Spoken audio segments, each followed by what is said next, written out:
जे चले जी बहुत बढ़िया कौन जाते 16 लाख के तो अलग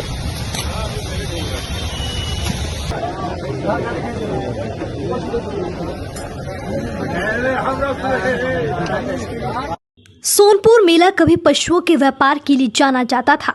हाथी घोड़े इसकी पहचान हुआ करते थे।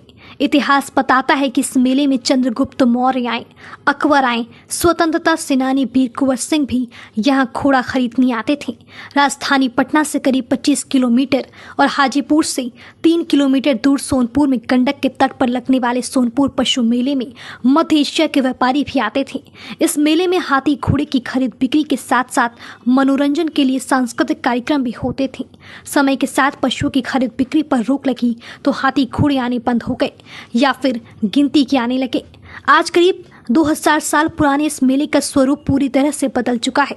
सांस्कृतिक कार्यक्रम की जगह लौंडा नाच, न्यू डांस और फिर थिएटर ने ले ली। आज ये जानवरों के लिए कम और थिएटर के लिए ज़्यादा फेमस है। थिएटर का खुद का कारोबार 5 करोड़ से ज़्यादा का होता है। मेले में पहुंचने वाले कारोबारियों का कहना है कि थिएटर की वजह से ही उनकी दुकान चलती है। थिएटर बंद तो मेला बंद। जानकार बताते हैं कि करीब 1980 के पहले मेले की पूरी इकोनॉमी पशुओं के व्यापार पर टिकी थी। जैसे जैसे समय बदलता गया वैसे वैसे मेले का स्वरूप ही बदलता गया। आज मेला में भीड़ बुलाने की थिएटर का एक जरिया बन गया है। जब मेले में हाथी घोड़े की खरीद बिक्री होती थी तब लोग हाथी देखने मेले में आते थे। सरकार की ओर से लागू किए गए पशु क्रूरता अधिनियम के बाद इस मेले पर काफ़ी बुरा असर पड़ा था। इस नियम के तहत पशुओं की खरीद बिक्री पर रोक लगा दी गई। इसमें हाथी, कई प्रकार के घोड़े, जंगली बैल, पक्षी की खरीद बिक्री पर रोक लगा दी गई थी। इधर मेले में पशुओं की घट्टी बाजार की जगह थिएटर ने ली। आज मेले में थिएटर का कारोबार करोड़ों का है। आज मेले की लोकप्रियता थिएटर की वजह से है। करीब 1600 ईस्वी के पहले यहाँ राजा महाराजा अपनी सेना में शामिल करने के लिए हाथी और घोड़ा खरीदने आते थे। उस दौरान राजाओं के ठहरने और मनोरंजन की व्यवस्था की जाती थी। तब गीत संगीत के माध्यम से राजाओं का मनोरंजन होता था। मध्य एशिया के साथ दक्षिणी भारत से भी व्यापारी यहाँ हाथी और घोड़े खरीदने आते थे। धीरे धीरे व्यापारियों के लिए भी मनोरंजन की व्यवस्था की जाने लगी। 1700 ईस्वी के बाद गीत संगीत में डांस भी शामिल होने लगा। तब लौंडा डांस और नाटक होता था। लौंडा डांस और नाटक सभी के लिए था। ठहरने का कोई उचित इंतजाम नहीं होने के कारण दूर दूर से मेले में पहुंचे व्यापारी और आम आदमी रात में नाटक देखकर मनोरंजन करते थे। 1920 ईस्वी के बाद अंग्रेज इस मेले में मनोरंजन के लिए लड़कियों को लाने लगे। धीरे धीरे इस मेले में गीत संगीत के कार्यक्रम ने थिएटर का रूप ले लिया और थिएटर को बिजनेस के रूप में स्थापित कर दिया गया। जानकार बताते हैं कि पहले सोनपुर मेले में शास्त्रीय संगीत और शेर व शायरी की महफिल लगती थी। तब सूफी साहित्य और सूफियाना गीतों के जलवे भी कायम थे। साहित्यकार अपने अपने नज़्मों को पेश करते थे। बाद में राजा महाराजाओं के लिए महफिल सजने लगी। तवायफ यहाँ आकर मुजरा करती थी। कभी मनोरंजन के लिए होने वाला यह नाच गाना धीरे धीरे मेले की पहचान बनती चला गया। पहले छोटे छोटे शामियाने बनाकर दर्शक गैलरी बनाई जाती थी, लेकिन फिर उसकी जगह टेंट ने ले ली। साल 1945 में सोनपुर मेले में गुलाबबाई की एंट्री हुई, जिन्हें नौटंकी नाटक की एक शैली की मलिका कहा जाता था। दरअसल स्टेज शो के लिए थिएटर से पहले नौटंकी शब्द का इस्तेमाल किया जाता था। नौटंकी का बदला हुआ स्वरूप बाद में थिएटर आया। भोजपुरी के शेक्सपियर कहे जाने वाले भिखारी ठाकुर भी अपने नाटक की प्रस्तुति के लिए आते थे। एक समय ऐसा भी था जब थिएटर में मर्द ही औरतों का किरदार निभाया करते थे। 70 के दशक में थिएटर में एक दिन में 3 शो हुआ करते थे। ये सभी शो नाटकों से जुड़े हुए थे और पर्शियन शैली में थे। हल्दी घाटी का खेल, मीर कासिम, लैला मजनू, श्री फरहाद जैसे नाटक दिखाए जाने लगे। इससे होने वाले अच्छी आमदनी के कारण मेले में थिएटर की संख्या धीरे धीरे 7-8 हो गई। बताते चले कि सोनपुर मेले के थिएटर के लिए साल 1977 एक टर्निंग पॉइंट था। तब न्यू डांस काफ़ी चर्चा में आया। कुछ आधुनिक व्यवसायी थिएटर में मुंबई, दिल्ली, मद्रास के कैबरे डांसर को बुलाने लगे।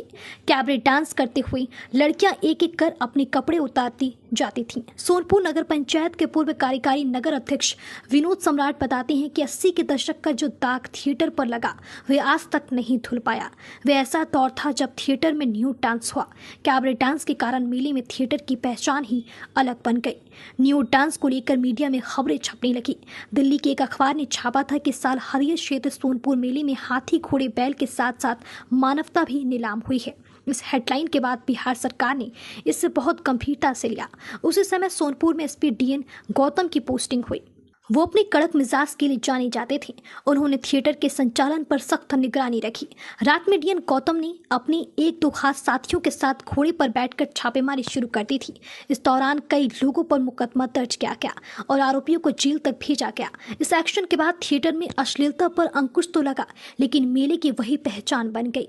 फिर रिकॉर्ड गाने पर कलाकारों के डांस की शुरुआत की गई, जो अभी तक जारी है। आज कलाकार भोजपुरी गानों में डांस करती हैं। अर्थशास्त्री विश्वनाथ बताते हैं कि करीब 1980 के पहले मेले की पूरा इकोनॉमी पशुओं के व्यापार पर टिकी थी। जब मेले में हाथी घोड़े की खरीद बिक्री होती थी तब लोग हाथी देखने के लिए मेले में आते थे। जिन्होंने अपने जीवन में कभी हाथी नहीं देखे होते थे, वह भी इसी बहाने मेले में आते थे। इस साल मेले में आए पायल एक नजर थिएटर के मालिक विनय कुमार सिंह ने कहा कि इस बार मेले में 6 थिएटर लगे हैं। करीब 500 कलाकार इस साल आ रहे हैं। दिल्ली, वर्धमान, आसनसोल, दुर्गापुर, गाजियाबाद, गोरखपुर, बनारस, लखनऊ, कानपुर से महिला कलाकार रहेंगी। 1500 दर्शकों के बैठने की व्यवस्था की गई है। विनय कुमार सिंह बताते हैं कि थिएटर में एक शो शाम 7 बजे से सुबह 4 बजे तक चलेगा। पहले 7 से 12 बजे तक ग्रुप डांस होगा और फिर सिंगल लड़कियां कार्यक्रम करेगी। थिएटर देखने के लिए सबसे ज्यादा भीड़ गंगा स्नान के दिन देखने को मिलती है। फिर शनिवार और रविवार को सबसे ज्यादा दर्शक पहुंचते हैं।